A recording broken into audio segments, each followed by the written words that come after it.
He has a new show called Really with Tom and Dave. Tom Wheeler is his co-host. He is a writer, showrunner, awesome dude.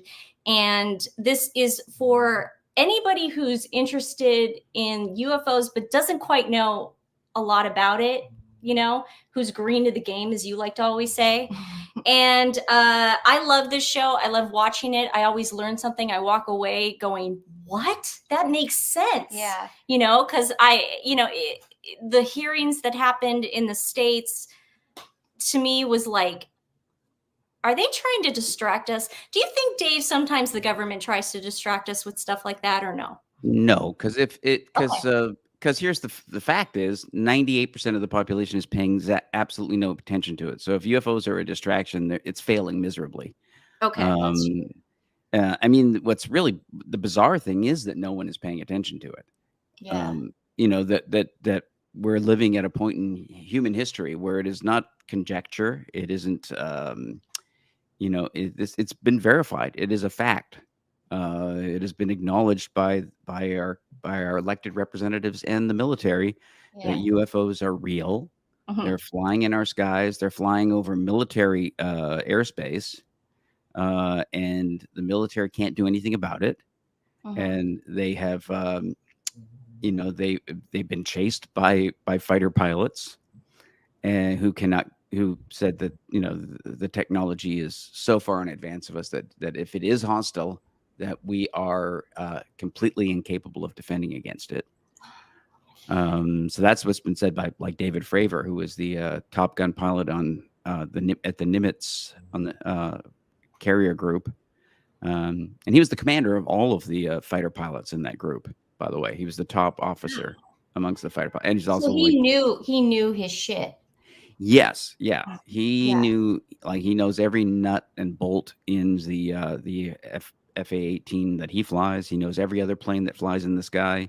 He knows his onboard systems. He's one of the best pilots in the world, and he's basically as close as you can get to Tom Cruise as Maverick in the real world. Such a good movie. Yeah. And I loved your this is a 3-part series. So podcast? you just finished a 3-part series with George Knapp, and the Yes. first part premiered today, and I watched it early in the morning. He And tells some good stories. yeah. Oh Dave. yeah, George. I mean, George I could has been listen to around. him for hours. Yeah, George is he's like the archetypal crusty old cantankerous, tough guy journalist. But he seems really nice. Oh, he he's seems very like a really sweet guy. He's very I sweet. thought He's when very I watched kind. it, I thought I was gonna meet like an old coot, like he wasn't gonna Staunchy. I don't know, just you get such a preconceived notion of people, but he's an Emmy and Peabody Award winning journalist. Yeah, hello. 18 or 28. I forget how many Emmys he's got. And he's got like a shelf full of Emmys and a Peabody and an Edward R. Murrow Award. Yeah. And he was a skeptic. Yeah. Well, and he was an investigative journalist. He broke stories about the mob. That's pretty. I love when he was talking about that. Yeah. Yeah. We're gonna have obviously all your episodes in the description below, and we're going to tell everybody, we're going to really push for everyone to watch this podcast. It's freaking awesome. So if you go to YouTube, friends, you want to go to @really with Tom and Dave. I want to stress that enough, because a lot of people were trying to go to Twitter and find it, and it's at YouTube. Yeah. Go to YouTube and hit that subscription button. It's really important. And hit the like button too. Yeah. Yeah. And because this is a subject that absolutely everyone should take an interest in, and because there's going to be things coming to light over probably within the next year that are going to really shock people. Really? Oh yeah. And you know this? Yeah. I doubt you'll share it with us right now. No, it's not stuff that I really know, but I know, but I the people that I know have information are saying, that things are going to become public. There's definitely,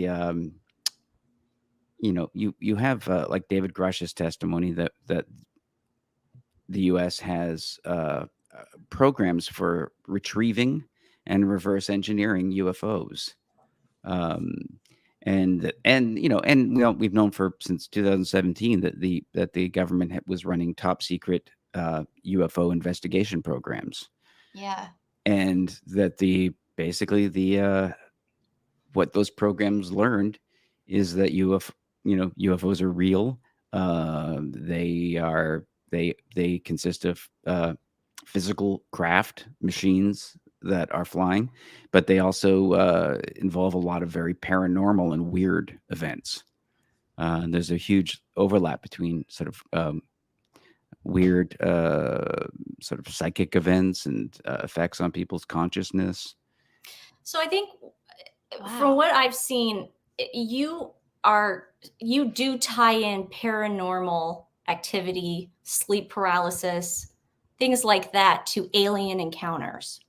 Yeah. In a sense. I think sleep paralysis has been used as a convenient dismissal tactic from a lot of people who, and specifically in terms of the abduction phenomenon. Yeah.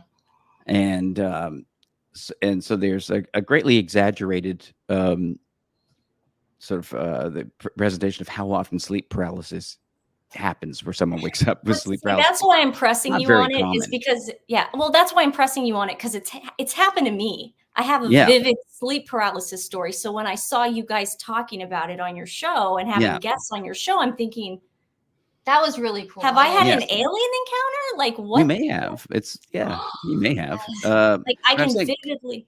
It's very, because sleep paralysis itself is very uncommon. I mean, we all experience it every single night, but people waking up in paralysis isn't that common. And and also so they sort of go, well, that's what all abduction phenomena is, just people imagining it while experiencing sleep paralysis.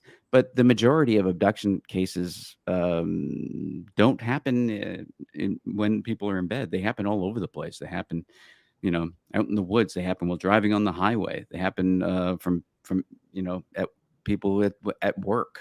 They happen in multitudes of ways and places. And some do occur when people are in bed at night, but it's by no means all abduction phenomena. It happened to me during the day on my couch. Wow. And I thought I was napping. Yeah. And I remember it vividly. The sun was out. Yeah, see, I thought I had sleep paralysis this whole time. I guess an alien it may have been visiting me. It may have been sleep paralysis. Now, Dave, very quickly, I remember this when you drew the UFO that you saw and you put it on Twitter. That was so cool. Where were you when you saw that? Was it LA? It was a couple of hours outside of Los Angeles. Oh, okay. I was out visiting my friend Jeremy Corbell. Oh, is that Jeremy guy? Yeah, he was at the hearings. Yeah. Jeremy's a famous. very good friend of mine. And so you saw it. Did you get scared? No. In fact, we had no response at all. We had both watched this thing, and I always explained it that the thing we were looking at was in control of our responses. So neither one of us got excited. We didn't talk. We didn't, we didn't take pictures of it. Except at one point, Jeremy actually said, "I'm not even going to take a picture," out loud. And I went, and in my head, I said, "That's weird," but I didn't comment on it. And we watched this thing for several minutes with either of us responding to it in any way at all until it left, till it went off behind the mountains. And then Jeremy goes, "Dude, that was a UFO." And I'm going, "Yeah, I think that was." Yeah, I remember reading about it, and you said it was going at such a it was kind of teetering or something, or it had lights in the front, and then it had the whole body of it was a orangey gold, the size of a Greyhound bus. Yeah, at least, yeah. And that's what you said, yeah. Yeah, and it was glowing, and that light was pulsing, and on the front of it were 3 white lights that were also pulsing. It's cool. I know what you're getting at. What? Because we have that house in. Because she thinks she saw one too. Yeah. No, but my parents have a vacation house in Henderson, Nevada. And I was out by the pool.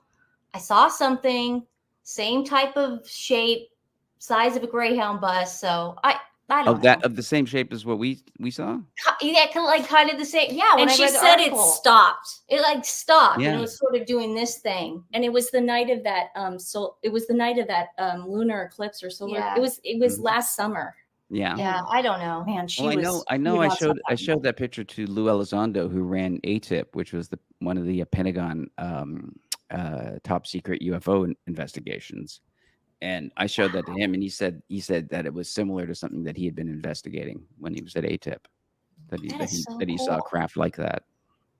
Wow, that's weird. Dave, you know some really important people. Yeah, I've been lucky to get introduced to some really interesting people. And yeah, if you want to watch his show, which you all should, it's at Really with Tom and Dave. Go give it a subscription and hit the notification bell, because that way you'll know every time there's a new show.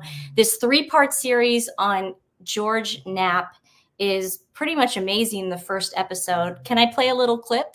Sure. Yeah. Okay, here's a I little haven't watched clip. it yet. So, yeah. Well, you haven't. This is you talking about FOIA, which I think is so great now that we have FOIA and we can get information and stuff like that. Mm-hmm. So here is a clip from the first part of the special. And then go watch that interview has almost become the Old Testament of the UFO community. Yeah, well, right now. you know, Lear, you have to take Lear with a grain of salt, as I learned painfully over the years. But so much of what he said then resonates now. The same kind of themes are running through current coverage of the UFO issue. Yeah, and I guess it's interesting that with FOIA, it's almost like FOIA brought all that stuff out into the open, but it also really heightened the secrecy. Yeah, because they got good at it. You know, they were writing these memos and reports to each other, different parts of the government, the military, being very candid what they were thinking about the UFO issue at the time. Hey, these things are from somewhere else. They're not ours. We don't think they're Russians. They're more advanced than anything we've got. They would say those kinds of things, but they don't say that anymore. They don't put that in documents anymore. Yeah, so the paper trail dried up once FOIA happened. Yeah. Very interesting. Everybody go subscribe now. Yeah. To Really with Tom and Dave. If you don't do it, we're going to stop doing episodes. Yeah, we're not going to talk about Meghan Markle or Kim Kardashian for a week if you guys don't subscribe to that. Yeah. So if you don't do it, I don't know if I want to be part of this sort of terrorism. No, we're trying to broaden. Dave, it's pop culture. Come on, get with the program, man. Also, you're going to also want to follow this channel because Dave is a hero of ours, future husband. Dave, both of you? That's what it used to say on my binder in 8th grade. Future husband. The first time I used to practice writing Nancy Foley on everything. We were 10 or 11 when we saw our first Kids in the Hall, and I think a lot of people, like our generation, loves you guys. So it was so fun that you. Is it weird for you to have like kind of maintained like out of all of them like this as far as the sexiness and the no symbol. I mean I'm being completely honest. I mean like is it weird for you for people to come up and go, why are you still so sexy? And I'm enjoying hearing it right now. That's okay. All right. I mean, look at that. You look exactly oh God, look at that. And you're wearing a watch. Oh my God. Yeah, I'm gonna have to take that. I'm sorry, Dave. I got to take that down. I can't even handle it. No, it's just, again, we were probably 10 or 11. We were little kids, but we were not little kids. We were I know I went through puberty the following year. So I don't like to be recalled. So, but we remember you did alien stuff on that show. We did. Yeah. Yeah. Now, did you do that because you were into aliens back then? It was something I was interested in. And also just something that there were so many really bad, shows made about, UFOs and aliens at the time. So I know, like our Extraterrestrials doll was sort of based on all those bad documentaries. Yeah. If and the sketch you've got up there now was actually based on me going, why are we still making Kids in the Hall at the time? Really? I was getting frustrated. Like, oh, I got to keep coming up with kids in the hall sketches. This is, so the so at the anal probing, and that was kind of You stuck it to them, a Dave. metaphor. You really showed them. It was a metaphor for how I felt like, oh my God, we got to keep coming. We got to keep trying to be cutting edge. And yeah. Oh man, that's funny. Wow. Yeah. I think a little out of all the aliens, juicy gossip there. of all the alien stuff, this was my favorite. That was my favorite. Yeah. Well, I love this scene. Yeah. Yeah, that part of the scene, especially with Kevin. Yeah. You guys, if you guys don't know, Dave was playing. I would play the clips, but they're copywritten. Thank God. We'd get taken off the air. Oh,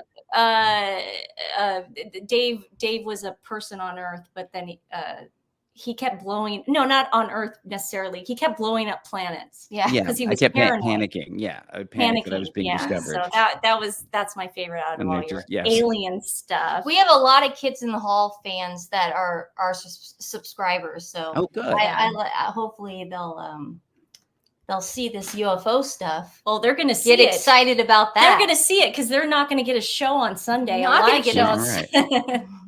Well, that's the thing. I'm hoping to use, threatening. I'm hoping to use whatever appeal I have from being in the kids and news radio and now, and whatever reputation I have for being sane. Yep. So besides the podcast, is there anything else you're up to? Yeah, but I'm not supposed to promote anything right now. Oh, I forgot.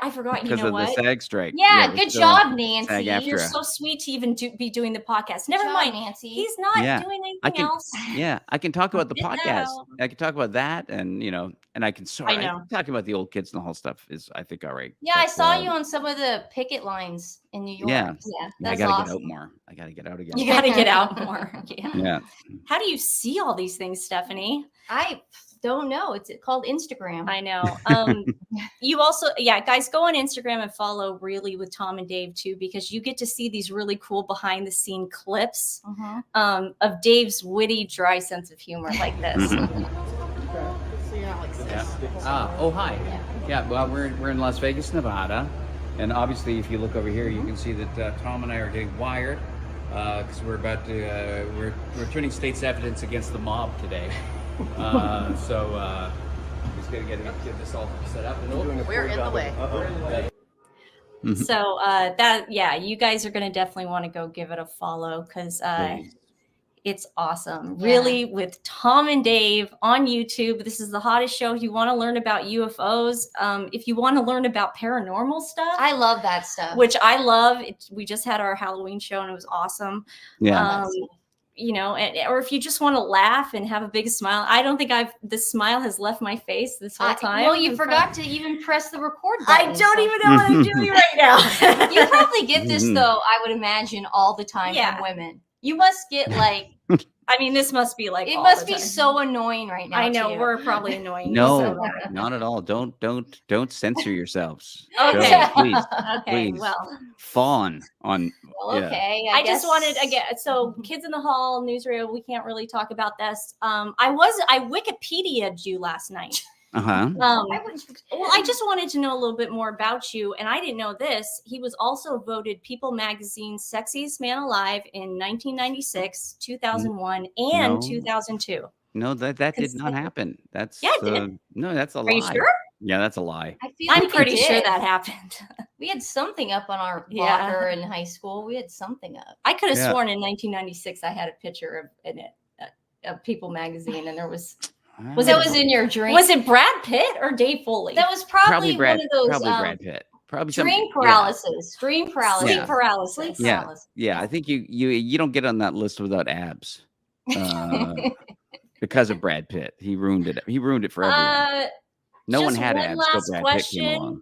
Dave, do you think we're living in a simulation?